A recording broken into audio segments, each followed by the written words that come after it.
Hi అండి, welcome back to my channel. 30 days social media ఛాలెంజ్లో day second అండి. ఈరోజు కస్టమర్ ఒకరు ఇక్కడే లోకల్ టైలర్ అనమాట. శారీ ఇట్లా సెండ్ చేశారు. 2 బ్లౌజెస్ 2 శారీస్ ఇచ్చారు. అందులో ఫస్ట్ వన్ ఇది. దానికి డిజైన్ ఇది సెలెక్ట్ చేసుకున్నారండి. చాలా ఎంత బాగుందో చూడండి అసలు ఫినిషింగ్. ఇలాంటి డిజైన్ ఎన్నో బ్లౌజులకి వేసామండి. Reasonable prices.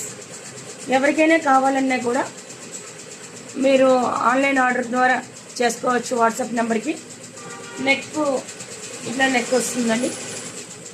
నెక్ ఇట్లా వస్తుంది అంటే కొంచెం పెద్ద ఆవిడ అనమాట, అందుకే డౌన్గా చేసాము. కొంచెం నెక్ పెద్దది పెట్టాము. చాలా నీట్ ఫినిషింగ్ వచ్చింది చూడండి ఒకసారి. జస్ట్ ఫ్రంట్ ఇదండి, ఫ్రంట్. ఇంకా స్టోన్స్ అంటిస్తాము. నెక్స్ట్ ఇది ఒకటి అవుతుందండి, సెకండ్ బ్లౌజ్ అవుతుంది. సెకండ్ బ్లౌజ్ ఇప్పుడు హ్యాండ్ ఫినిష్ అయిపోయింది. మీకు ఎవరికైనా కావాలంటే ఆన్లైన్ ఆర్డర్స్ కూడా తీసుకుంటామండి. డిజైన్స్ మాత్రం 1 డేలో సెండ్ చేస్తామండి. ఎవరైనా ఆర్డర్ చేసుకోవచ్చు వాట్సాప్ నెంబర్కి. Thank you all.